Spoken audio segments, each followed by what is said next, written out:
Happy Monday morning, afternoon, and evening, wherever you're at. You are tuned in to the Role Player Podcast Live. And yes, we are global and still presented to you by Swish Cultures. I am Jordan Taylor alongside the SEC legend and now ESPN SEC Network college basketball analyst Richard Hendrix. No Anthony Goods today, no Stanford gentleman, but Jamal is here with us. So we're going to rock out as usual. And we're going to get into it. But before we do, make sure you hit the subscribe button below and like as well. And follow us on all socials with the handle at Role Player Media and at Swish Cultures, respectively, for each. For those of you, that have not been here before, we got 4 quarters and an intermission worth of content coming at you. And we are starting where we left off last week. And that is right on the topic of Juan Toscano-Anderson, because he is still getting dragged on every European publication you can think of, which is a little outrageous to me. But, Rich, I'm going to let you start it off this week. What you think? Is it time? Is it over? Do we need to let it go? No, I definitely don't think it's over. I think Juan Toscano-Anderson is definitely getting what he should expect. I mean, when you talk about what's going on in the game of basketball, and I'm going to compare the G League to other leagues and say this is the best league in the world, I mean, you should expect to get criticism when you see them come out in the FIBA International Cup and get beat the way they did. I mean, he's a tremendous player, but I think one thing you have to add to it is the things that he had to say. If it's one thing to hear that from a player who can carry a team, but from a role player who's known for his energy and effort, I don't know if that's something I can roll with. So he definitely has to understand that this just comes with the territory. This comes with the territory, but we're doing a little much now. We doing a little too much. It's been a week, and everybody, I saw Igor Rakocevic stepped up to the plate now and said, oh, guys like that don't know anything. And, he hasn't been paying attention to EuroLeague in the past 20 years and this, that, and the third. Like, let it go. Like, I don't know why you acting like this. No American grows up dreaming to play in the EuroLeague. Did you? No, I didn't. You're right. And you're absolutely right about that. But for me, the biggest thing was the speech. It wasn't so much about dogging the international play. It was the fact that you were trying to rally up the crowd, get everybody on your team understanding in a game that when you're playing in the G League, no one's trying to be there. You're ready to leave. You're trying to get a call up. For you to try to motivate everybody on the spot, we just all know from experience that's just not going to happen. So that's my biggest thing with it. It was an L moment for him, but he's a good player. He's a world champion. I mean, you just got to understand the NBA is not for everybody, and you just got to take it where it is. The problem I have with it is, listen, he said what he said. G League is not the second best league in the world. It's got a lot of talent, though. It's got a lot of talent. So whatever, we'll leave. We don't have to go back down that path. However, the dude, you shouldn't get dragged like that. For one, all these Americans ganging up on him to me is mind-boggling for some reason, because you should at least be able to understand what the dude means. Might have been the wrong messenger. But then on top of that, why are we not jumping on Kostas Sloukas for coming out and saying the Celtics have to come to Greece? The Boston Celtics, the NBA world champions, have to fly to Athens, Greece to beat Panathinaikos in order to prove that they are the world champions. That is more. Is that not more outrageous? To me, that's more outrageous than what Juan Toscano-Anderson said. And for some reason, there's this narrative going on, and there's this movement, which I'm pretty sure the NBA probably has something to do with, to try and make EuroLeague the gold standard of basketball. And it's not. Like, I love the EuroLeague. I got to play in it for a year. You played many years in it. It's a lot of fun, very competitive, a lot of talented players. But I don't understand the movement to try and make the EuroLeague some gold standard or competitive league to the NBA. Well, I think when you look at who are considered to be the better players in the world right now, I think there seems to be a movement where people want to act like Europe has caught up as far as the talent is concerned. But really, it's not even close. Kostas Sloukas saying that. Obviously, he just wants to put the representation of his league up on the big page, on the big screen. But Panathinaikos cannot play with the Boston Celtics. It's not even close. I mean, so for him to come out and say that, I definitely understand he's a champion, many-time champion for many different teams, a great leader, but at the same time, they're not ready for the level of play of the Boston Celtics. It's not even close. But why are we not riding Kostas Sloukas the same way that we riding Juan Toscano-Anderson? Well, the biggest thing for that when it comes to Sloukas is he does have a little bit of a leg to stand on. And so when you talk about the fact that he is a EuroLeague champion, I believe 4-time EuroLeague champion, they just won the most recent one. He's a veteran player. He does have a little bit of a leg to stand on. Toscano-Anderson going out on a limb and trying to talk about G League players playing better than other leagues. I don't know if he understood the whole landscape of it. But, I mean, it's both a reach, but I can see why Toscano-Anderson is getting a little bit more hate, I guess to say, than Sloukas. Hold on. See, now you feeding into exactly what I'm talking about right there. Jamal, can we ask Jamal how many NBA championships Juan Toscano-Anderson has? He has how many? Can we figure that out?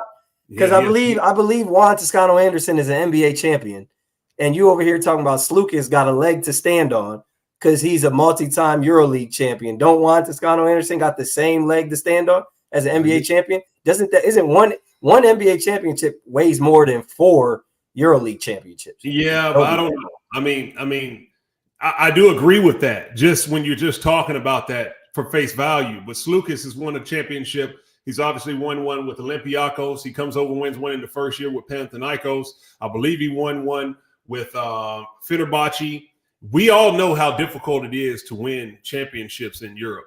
And, you know, Toscano-Anderson wasn't the guy who was moving around from team to team winning these championships like Sloukas is when he's overseas. I'm not necessarily saying that Sloukas is a better player, but I'm saying the resume, when you look in totality, is something that you can definitely say he should get a little bit more respect when you're talking about giving advice to the masses about how to go about your business in the league. Now, definitely can't beat the Boston Celtics, but I guess that's why he doesn't get as much heat as Anderson. That's an interesting to hear you say that. So you're saying we're proposing that the EuroLeague champion has more to stand on than the NBA champion because of the style. So if you were go back in your career and you could choose one NBA championship or 4 EuroLeague titles, which one are you choosing? Oh, well, I mean, hands down, I know I'm going to take the NBA championship. I mean, listen, but we understand who was one of the bus drivers on that team. I mean, Toscano-Anderson on that team was able to get a championship, and that's huge. But Sloukas played a pivotal role in all of these teams winning championships, and he's won multiple. And you know how hard it is to win championships in Europe. When you can win them and win for different teams, it shows you definitely have something about your game that makes you a difference maker on the club. I'm not gonna lie, it's hard to win championships anywhere. It's hard to win championships in high school if we being real about it. But that being said, I think that winning a championship in the NBA automatically trumps EuroLeague because it's like, again, would he have won? Could he even get to the NBA to win those championships? Like, this man is still an NBA basketball player. So it comes down to, what do we value more? Like, what league is more valuable to you, and what should have more clout, whether it's 1 or 4? Like, does Kyle Hines have more cachet than name somebody who won 1 NBA championship? Jarvis Varnado, role player. Jarvis Varnado. Does Kyle Hines should he be able to say SEC player of the year? Performer, led the NCAA in shot blocks, was a role player, didn't got a lot of playing time playing for the Miami Heat, but he won one in 2013. Does that carry more weight than Kyle Hines, who's won 4 over a 15-year career? To me, I think it all boils down to the allegiance that you have to the league that did the most for you. You're going to see so many Americans coming to fight for when it comes to coming to bat for the EuroLeague, because the EuroLeague did them better than what the NBA did. So I think that's the main reason why you see so much people fighting for the EuroLeague and standing behind it. But take a step back as a fan, right? Objectively speaking, like, what should have who you're listening to Kyle Hines more because you played in the EuroLeague, right? But as a fan, what do you think an objective fan should value more? Jarvis Varnado, who got drafted, went to the NBA, won an NBA title, great player, went overseas. I believe he was in Rome, just didn't have the good fortunes overseas. You also know the politics that exist overseas, Apoel Jerusalem. So because he didn't have the storied career, which I think Kyle Hines would even tell you, if he went back and did this all over again, the chances of him having the same exact career is probably 1 in a million. Like Right. if we're being honest, I think Kyle Hines would say that as well. Where I think Jarvis Renardo, if you go back and play his career like out over and over again, I don't think there was much. There's probably more unlucky circumstances than lucky circumstances.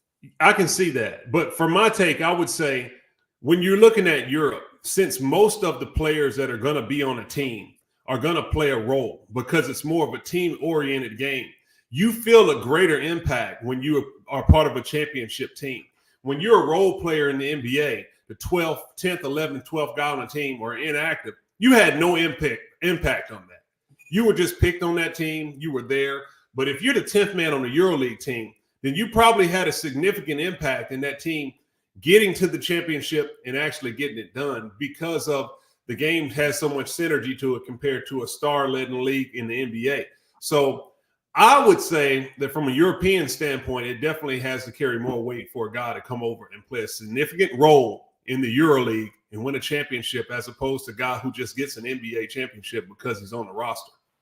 So it sounds like you're saying even though you're less talented and you play a role in winning, you're essentially in the NBA, you're boxed out because you might be more, you probably are more talented than the guy in Europe. You're just not more talented. You're just not more talented than LeBron James or Steph Curry. Right. So that means that you don't get as much cachet to the masses because you're not as good as those guys and you got boxed out for whatever reason for playing with the less talented. Right. I do think so. I think that. That's crazy. Because, listen, that's crazy to me. I would take it. How's it crazy?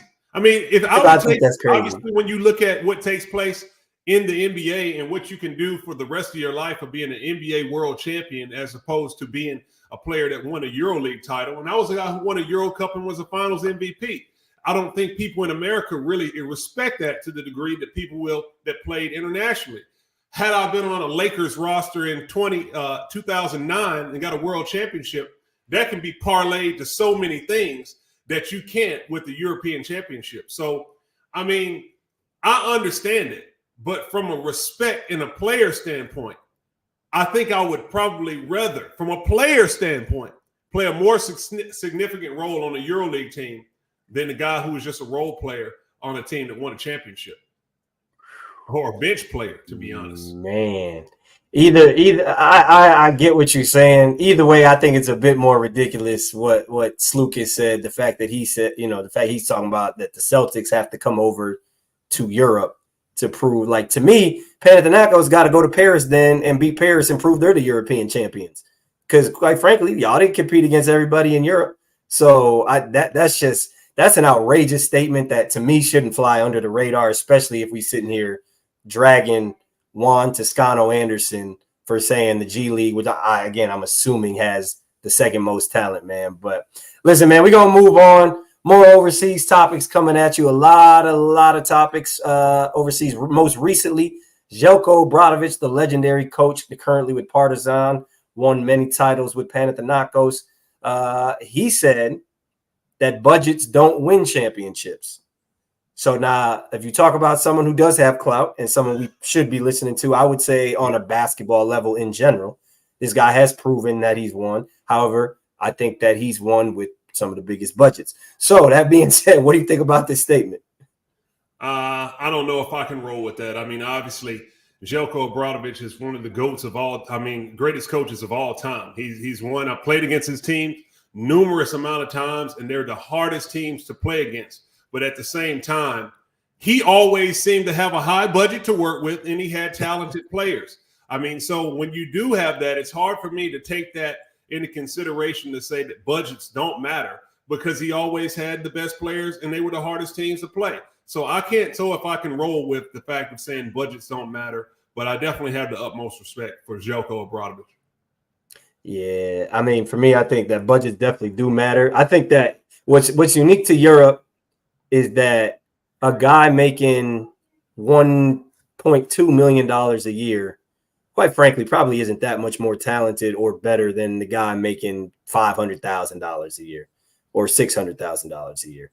However, I do think when you can have 12 guys or 15 guys, whatever, making $800,000 a year versus the team that's got 5 guys making 600 to $1 million. I think that's where the difference comes in Europe when you have when you got Richard Hendrix coming off the bench in Maccabi versus, starting in Galatasaray. I think that's the difference. It's like, how are you? Although shout out our Galatasaray team, because before Raheem left, I thought we was pretty loaded. But anyway, that's neither here nor there. We did. So I think the budget does make a difference in the sense that it's more about the depth in Europe as opposed to in the NBA. If you have a guy making, if you have the top 10 player making $60 million a year, that's generally going to drive you at least into the playoffs and towards the championship roster, because guys are going to take pay cuts to come play and et cetera, this, that, and the third. So I think he's tripping with that one. I get the sentiment. It's what a coach is. I think it's coach speak, but I don't think that is I don't think that was entirely accurate. Totally. I mean, because you look at those rosters that you always have in Mike Batiste. He had Spanoulis at one time. He had Diamantidis. Every one of these players, Atonis Spotsis. The list went on and on and on and on. And, when you always had that type of talent on a team, I think it's definitely something that you have to say, I would love to see you get it done with those partisan rosters of the past, when they had the limited budget, when they did not have high-profile players, when you couldn't go get the top-notch American like a punter, Kevin Punter on the team. So to me, it's a little bit easy to say that, and that's respectfully with all that he's been able to do in his career as a fabulous head coach. But at the same time, he has always had a loaded roster, and he has a talented roster, once again, with Partizan Belgrade. Again, and speaking of the talented roster, man, the EuroLeague put in the CBS. I think they did that to avoid the CBA. They're not trying to, the EuroLeague. They're trying to bite the NBA, but not quite bite the NBA. It's a competitive balance standard, which is essentially a salary cap in the EuroLeague. And I believe they're still working everything out, but significantly going to lower the roster number for some teams like who are spending a lot of money right now, like Panathinaikos, like Olympiacos. What do you think of the CBA or the CBS, excuse me? And do you think it's a good idea for EuroLeague currently? Well, I mean, listen, I do understand the competitive aspect of it, and I do think that sounds like a good thing. When you look at all of the teams in Europe, obviously you're going to have to say, do you have this same level of commitment to the organization? You're talking about different countries and different economies. When things change, I think that makes a big difference. So I understand what the EuroLeague has been trying to do when they want to come in and implement things and make it streamlined like the NBA. But these are 15, 20 different countries that may be competing in the competition with different cultures, different economies behind it. So it's a very, very hard thing to do. I commend them for trying to come in and have something that seems can make the competitive balance a little bit better, but I don't see it happening. I think the traditional powers will continue to be at the top, just like they've always been at the top. And that's what makes the EuroLeague interesting, when you see the underdogs who are able to make a deep run into the playoffs and maybe even potentially win something, particularly the teams that don't have that same type of tradition and past as a club. So it's a good try, but I don't know if it's going to work. I think it could work. I think the timing is just bad. I think they should have let, especially with the way the NBA is right now, with the second apron, you see guys like Jetty Osman getting squeezed out. You see guys like Evan Fournier, who doesn't want to take the deal in Washington to the 2-year deal on a bad team, and maybe a better team wasn't picking him up for money restrictions, whatever it was. So they're getting squeezed out, and they're coming to Europe, I would assume, for pretty large checks, right? Olympiacos, Pana, Madrid's going to spend money, Barcelona, Partizan's obviously spending more money than they have in the past. And I think capping how much money each team can spend at this juncture, when so much talent is leaving the NBA, I think that's a bad move, because why would you then box yourself out as well? Let those guys come into the league. Let these teams spend money. Like you said, the powerhouses most likely are still going to win anyway. For sure. So let these dudes come in, spend all the money, bring eyeballs to it. You got NBA fans say Evan Fournier went where? Jetty Osman went where? Like, that's just bringing in more and more eyes to your league. So I think capping capping the growth or capping the amount of money that you can spend or penalizing for overspending, I don't think is the best idea. I think maybe, 5 years from now, 10 years from now, once all those guys come over, now you can say, all right, maybe some commercialization has happened. All right, now you can say, all right, we're gonna cap it a little bit because maybe now more players have seen the Jetty Osmond. Maybe the business is making more money. Now you got to put in a salary cap so Asvel can compete, because guys will be like, oh, he went to Olympiacos. Olympiacos doesn't have spots. Well, I'm gonna go to Asvel. You know what I'm saying? Just I think, to me, from outside looking in, I think that would have been the best way to go about it. I definitely agree with that. I mean, when you can have that level of player now, it brings a lot of interest to the league. I'm not for trying to restrict everyone if they want to spend. If they want to spend, let them spend. I mean, there's some goodness that comes to that. I mean, it raises the level of play. The thing that I wasn't for is when you do raise the level and have to have people with larger budgets, that you eliminate a lot of the smaller teams and smaller clubs that have been impactful in the EuroLeague. I thought that was something that made the EuroLeague special, when you had to go on the road and play in Croatia and play Cibona Zagreb or things like that, have been traditional powers that might not have the money that they normally have anymore, but they can still be a part of it. Or even going to Lithuania and you have Lietuvos Rytas and not just Žalgiris, who's in the EuroLeague. Those were games that I really valued a lot. And even the teams that could come up through winning the championship, keeping them in the EuroLeague, I thought that was something that always made it a lot more fun when I did play, as opposed to the 30-team round robin, 16-team league, everyone playing each other a few times. You see some matchups, but at the same time, you miss some of those environments that you had in the past that made it pretty cool. You said let people spend when they want to spend. That sounds like you from a red state, man. But listen, no, I think that I'm a fan of the closed league. I think it's dope to have the same teams in there every year. I think new rivalries will be made. I think just like you saw with Partizan in Madrid, when the same teams play over and over again, and you get new fan base or the same fan bases going at it. You see it now with the Panathinaikos game the other day, which we'll get to, and Partizan fans just dry hating for no reason because they're mad that Pana looks like they got better fans than them. Like, I think that's what makes the new EuroLeague special. When you get new teams in there every year, I know each fan base has great fans and all that, but it's just hard to keep up. It's hard to know who's in. It's hard to know what players are where. You want to have some player familiarity in the league. You want to see players recycled. As a fan, like, I think as a player, I get what you're saying, but as a fan, I want to know that, Mike James obviously is not a good one, but Paris Lee is going to be in the EuroLeague, and he's going from Asvel to Monaco, and Monaco's taking Asvel's top point guard away. Like, that stuff is like, oh damn, like, why? That's the type of stuff where that I think is gonna sell the EuroLeague, rather than Paris Lee was on Asvel and Asvel didn't have a good season. Now Asvel's in Euro Cup, and whoever it is in France is coming up, and now we got to learn a whole new player. And I'm like, man, I like Paris Lee. Where'd Paris go? So I think go ahead.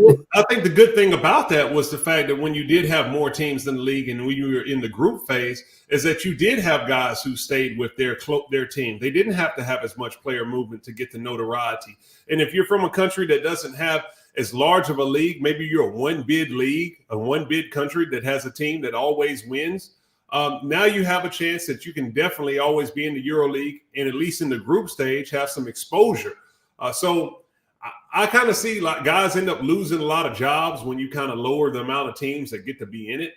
And, the same teams seem to win it anyway. So why reduce it? Why put a cap on it?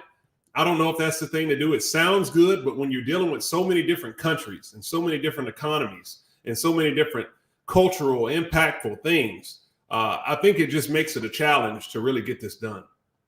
Well, I think reducing it is how you kind of mitigate the economy's problem, because now you have a closed league that has its value, and you bring in owners who see the value from different countries. You can own Madrid, you can buy Madrid in theory now, or you can buy Paris and be from Colorado or from Saudi Arabia, and that's just where basketball's going. It's a business. But you lose traditional teams who have been in it, like Unicaja Malaga, who just won the Super Cup in Spain. They're proving that they can be a team that can play on the EuroLeague level. But because of the restrictions of only having 16 teams, Unicaja Malaga cannot compete in the EuroLeague.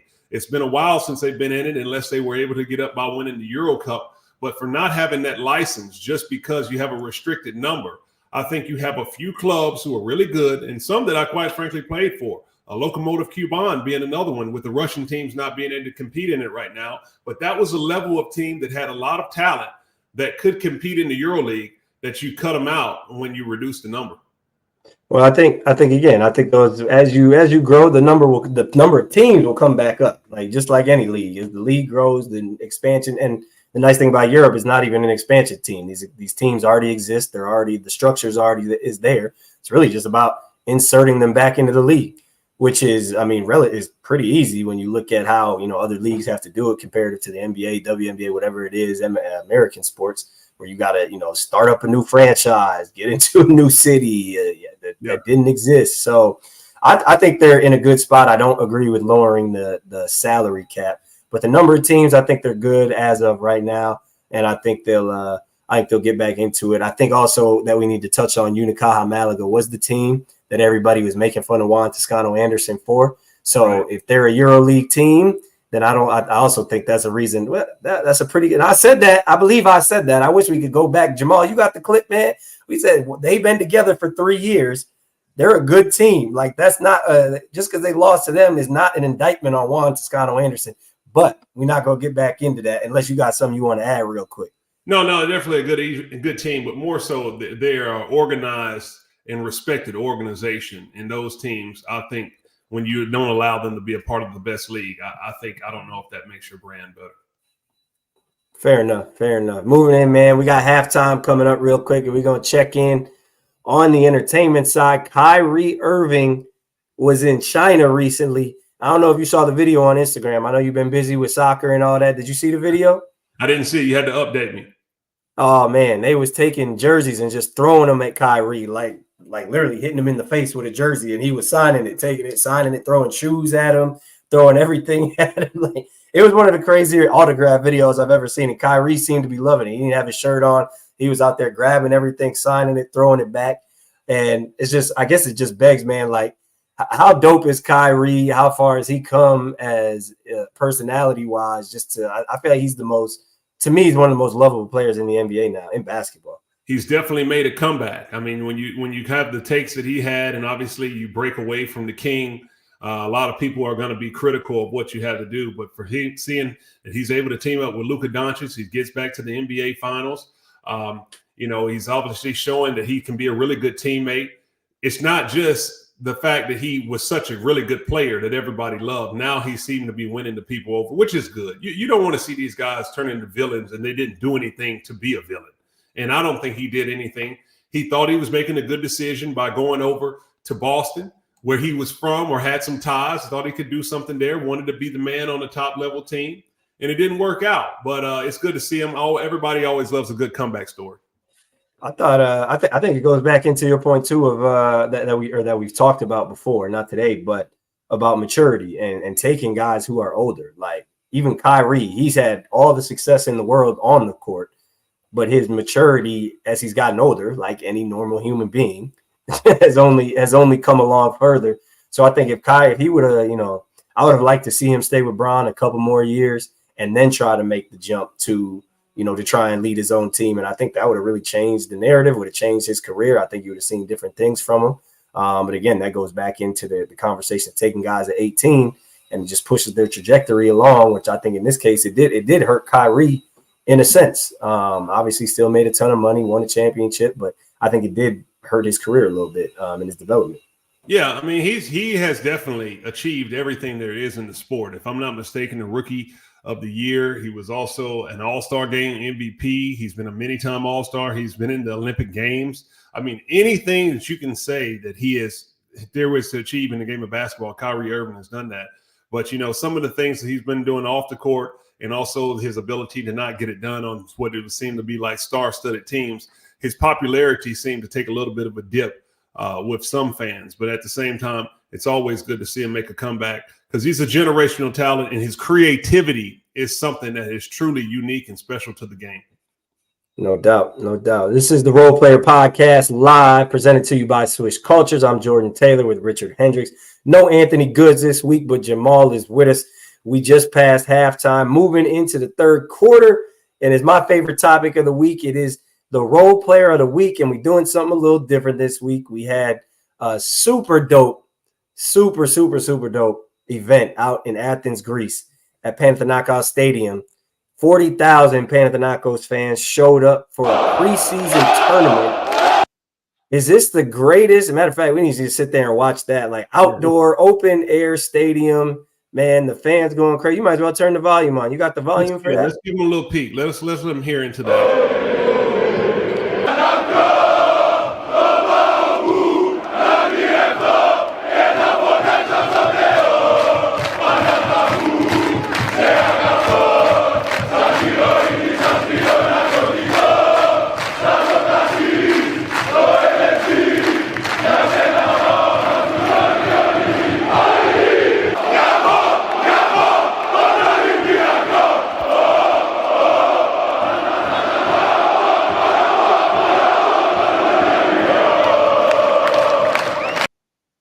But just a little taste of what was going on this past weekend in Athens, Greece, as they had that kickoff of the EuroLeague season. But just an outstanding event. Anyone knows that the Panathinaikos fan base is just one of the most passionate fan base in all of Europe. But to see them do that, not only in their own country, but they did it in the historic Panathinaikos Olympic Arena. They're outside, just a wonderful production, including a lot of the people from the Switch Cultures, and our partner Anthony Goods was able to be over there in person to get all of that footage. So shout out to Goods for getting all of that footage for Switch Cultures. And we're here on the Role Player Podcast bringing it all to you. So just a tremendous thing and great for the game. No, 100%. That was that gave me chills even just watching it right there, man. That was it's I don't know where else you can get that, honestly, outside of NFL and college football. You know, I would love to see I think the NBA probably could try it, but not for a preseason game, obviously. And I don't know how well it would go. Probably wouldn't go that great. But no, I don't really know. I'm kind of speechless. I think I would love to see that almost even for a EuroLeague final or a playoff game or something, like a playoff game outdoors. I don't know the regulations or what they would how that would be received. But can you imagine like Olympiacos Pana outdoors in a 5-game series or something like that? How crazy that would be. They might go more than 40. They might go 70. Yeah, I mean, that would just be nuts. I mean, for them to have something like that. But I would wonder how much the elements actually have to play with that. I mean, you're playing outside. I would want to know how that kind of stuff plays a big factor in what everybody's doing when it comes to the game. But, I mean, nonetheless, as a player, that's just got to be an unbelievable experience, just something that you would just remember forever. I actually heard that a couple of players actually referenced it as iconic was what they said. Shane Larkin, shout out Shane Larkin for saying it was an iconic experience. So unbelievable. And shout out to them for putting this event on. Our colleague Anthony Goods posted it right away. Our colleague, man, our guy Anthony Goods posted it right away. And he said that the NBA and EuroLeague got to have a game, and he's tripping for that. I wish he was here, so I was hoping he was going to be here today so I could roast his ass for saying that because he's bugging. I ain't trying to see all that. But listen, man, you done played in EuroLeague, Euro Cup, a lot of great basketball atmospheres in the SEC as well. And you've been to Denny Bryant. Was it Denny Bryant when you was there?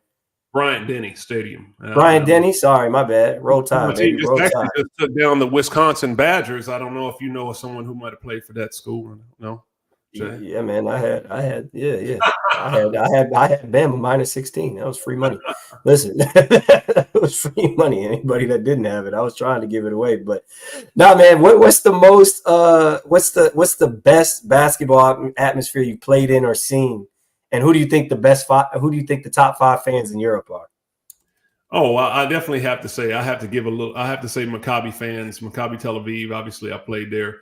I have to give them the shout out. I mean, for what they're able to do all the time with the fan base. I mean, just such a passionate fan base. It's similar to just like that you would have a Panathinaikos. But Panathinaikos, I played there. Partizan Belgrade. I mean, both of those two, they're just top notch. I mean, so when you're going somewhere and you're playing against Maccabi fans in Tel Aviv, that's just something that we didn't lose too many home games. You had to have a really, really good team to beat us.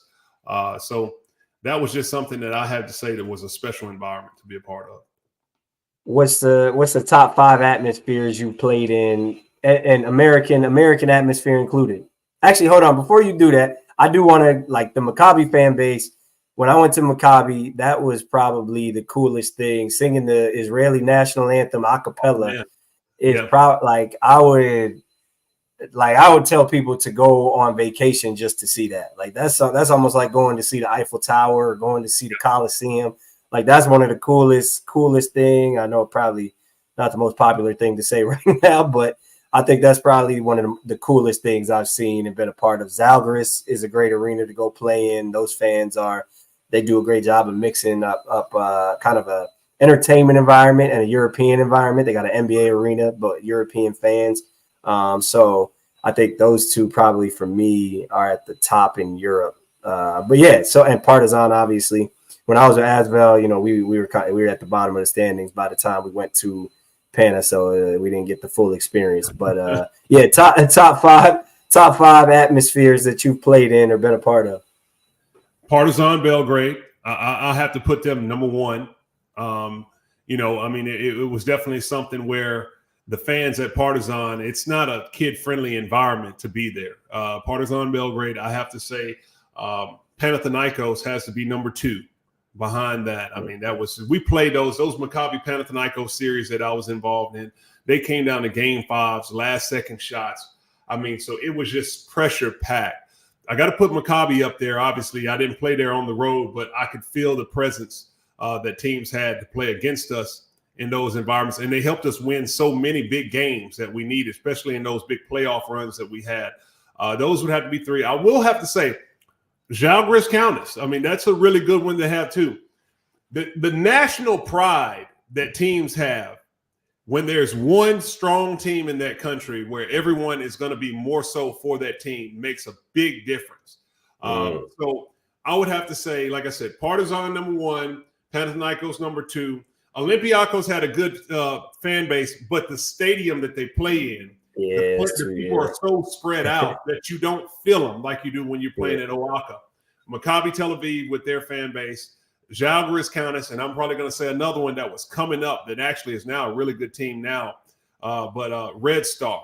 And so that if I could only see what that would be like to play in that environment, to play Partizan versus Red Star, those two teams, that would just be incredible. I did play against Red Star when I was in the EuroLeague with Lokomotiv Kuban in their first year that they were able to come back.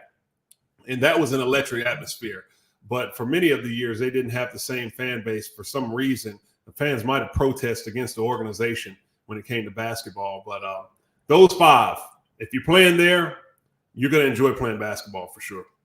So no American atmospheres? In basketball? No. I don't think, not an American atmosphere. I think it's too entertainment based. Wow. From a player standpoint, I mean, I've never played in any environment like that. I played in packed crowds. Obviously, when you play at the University of Alabama, you're going to have a lot of people because we don't have any professional teams. But the level of hostility that I guess I would say when it comes to it, that just takes the basketball playing experience up a whole nother notch. And you're not going to get that in the United States. The top 5 to 10 basketball atmospheres are probably going to be abroad.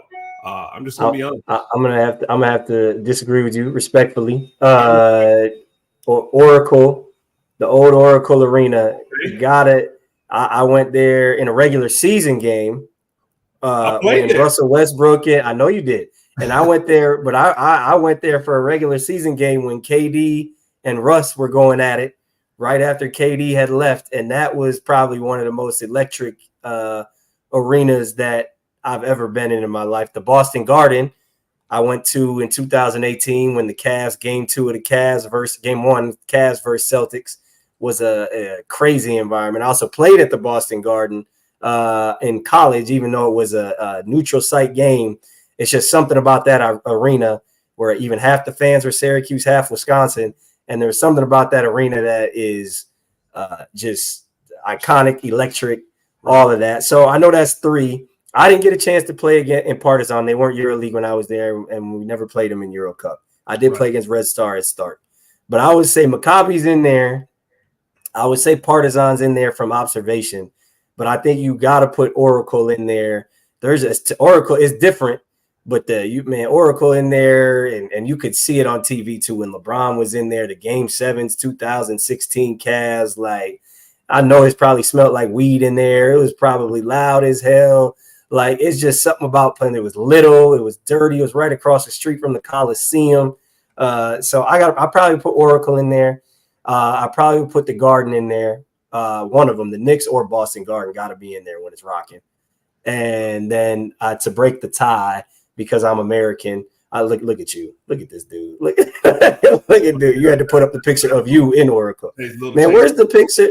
Jamal. Man, where Jamal over there? The content of someone, one of the better players to wear number 35 for the Golden State Warriors. So shout out to Jamal for digging that out right there. Nah, because I know you coerced Jamal into posting that. So I know you probably just sent that. That's why I said you. You just sent that to Jamal. Jamal, stop listening to this man. Just check cash this week. We appreciate that. Straight cash, homie. Straight cash. I'm breaking the tie with Oklahoma City because I'm American and I'm giving the nod to Oklahoma City, the Thunder Arena when that's rocking. That's so I come on, man. We gotta start acting like, especially I get it. It's entertainment, but NBA playoff environments are still right on par with all of those European environments. Okay. I mean, I can do that. I never was a part of a playoff environment. I mean, I definitely see that it can be ramped up. But what about NBA playoff environments compared to EuroLeague playoff or Cup playoff environments in particular countries that we're talking about that have these type fan bases? Is that something that can compare? Because when I look at those games that we play, like I mentioned, those Partizan crowds, those Panathinaikos crowds, when they're playing against Maccabi, when they're playing against Olympiacos in big time games, I mean, that kind of stuff is not a family friendly game. You don't bring your children to that game, and it's just something about a little bit of danger in the air when you're playing in that. Man. I mean, it's just they was hitting people over the head with bottles at Oracle. They was people out there fighting. What you mean? Just you brought people foolishly brought their kids on the court with the battery. I've been on the court and I've been of course. Cap. I mean, they've had to stop games and stop to get stuff thrown off the court. Let me stop you right there, because if they did that in America, you'd be calling foolishness. So you need to call that what it is. That's foolishness. That's foolishness. But the atmosphere was something, it was electric to play in. I mean, like, that's unbelievable. I mean, you're right. It is foolishness, but I wasn't partaking in the foolishness. I was just trying to do a job. And when I look out there and you see the passion that people have when they're playing in that type of game, that's just something that makes it special as a player. Because when you come to a lot of big time games in America, there's a lot of people, there's a lot of downtime. There's a lot of quiet moments in the game in the arena. And in these other arenas in Europe, in these big time moments, there's never a dull moment. You're talking about 15 to 20,000 plus people singing in unison all together on their feet. I mean, there's no concessions. People aren't in there. You come out after halftime and there's a big cloud of smoke in the air. I mean, all of this kind of stuff is just a totally different environment that you have. You can't compare the two. If you're going to talk about top 5 environments, I think that you definitely have to be honest. I don't know if there's an NBA environment that cracks the top 5 when you talk about basketball playing environments. When you're talking about playoffs? Playoffs? Playoffs. Yeah, playoffs. Yeah. I think you're wilding. I think, you can light flares in Greece and do all that, which adds to the ambiance. I get it. But if you're just talking about the electricity, in the especially in a close game, and the intensity, the electricity, the nerves, like, I think the NBA definitely cracks the top 5. Like, you could feel that the NBA Finals Game 7 at Oracle, you could feel that through the screen. Yeah, you could listen in as the size support makes the interest and the crowd goes wild. I can't hear you, Rich. I don't know if you can get this type of experience anywhere else. The love that he gives. This is 40,000 plus people. As you're tuning into the Whole Pair podcast, brought to you by Sloukas. I mean, this is an unbelievable environment. I don't know if you can get that anywhere else. Shout out to that video footage brought to you by Anthony Goods, doing outstanding work. Open air, you definitely can't get an open air. But in terms of, I don't know, man. The even this year, I went to Timberwolves, the Mavericks game, Western Conference Finals. That was an electric environment. You're trying That really was a hard. crazy environment. I don't I'm know. not trying out here. I think that when was the last time you went to an NBA playoff game? Man, I hadn't gone. That's why. Right, That's why. It doesn't seem appealing to that degree of the other, and the tickets cost money. Here you go, man. Go back to Israel, man. Look, we gotta move on into the fourth quarter, man. We got a couple more segments for you. We let y'all go, but the last one, normally Goods does his thing. Rich has a coach's heart, man. It's coach's corner, and we talking LeBron James today, as you know he gets so frequently discussed. But Austin Reeves mentioned that LeBron said one-on-one is not real basketball, so he doesn't do it.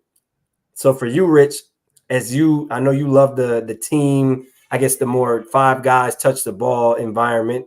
Where does one-on-one development fall in terms of importance and other forms of broken down basketball, 2-on-2, 3-on-3? It's important. It's definitely important. You have to have that aspect of the game, but I do think it's more important for teachers and coaches to teach the team game. I mean, for players to understand what to do when they don't have the basketball. It's 10 players on the court. There's only one basketball, and you need to know how to move without it, to screen without it, when to cut, the timing to play with other teammates, and what's a quality shot from an IQ standpoint. When you're playing one-on-one, there's very few situations in the game where you're actually going to have to utilize your one-on-one skills. Now, it helps to have them, and I think everyone should definitely work on them. But more often than not, your impact on the game is going to be made when you don't have the basketball in your hands. So to be teaching the game only about what you're doing with the ball, I think is a little bit short-sighted in the view of the development of the game. See, I think that one-on-one is extremely important. I think the way you play one-on-one has to be extremely pointed, though. I think that playing one-on-one, just at the top of the key, you get 10 seconds to score, how some guys do now. You got someone counting down from 8, and you got unlimited dribbles. I think that's a crazy way to play one-on-one for development. However, if you're playing one-on-one and you're practicing, you got a guy, coach or whoever at the top of the key, and you got to shake up from the corner and the defense has to start on the elbow and he has to close out on the pass, I think that's extremely important part of one-on-one for development because it simulates what you're talking about, moving without the ball and then making a quick move and putting a dribble limit on it or a 3-set, whatever it is, time limit, dribble limit. I think that's extremely important for development, and it simulates a 5-on-5 scenario where there's a single tag on an elbow ball screen, and you have to figure out the best decision to make off of that action. So I think one-on-one oftentimes gets convoluted into getting your bag and dribble. But I think is another thing. There's so many ways to play one-on-one that simulate a 5-on-5 experience. So I'm not sure. I'd actually like to see the context. I'd like to hear LeBron kind of explain that one at some point, because knowing most likely people took that out of context and this, that, and the third. But I would actually love to hear LeBron comment. He never comments on stuff that people say about him. I'd love to hear him kind of elaborate on what he means by that. Well, I can totally see, as you're saying, that, that probably would be taken out of context of how he really said it. Because obviously LeBron is a player who can play in the team game. He can play one-on-one. He can do every aspect of the game. But from a development standpoint, his basketball IQ and feel for the game is so high that he probably understands what he's saying contextually. Other people don't. And when they hear that, they're going to disagree. They only see the game from a one-on-one standpoint. And the sad part, I think, from the development of the game is that most players nowadays, when I look at them, can only play with the basketball. They don't know what to do without it.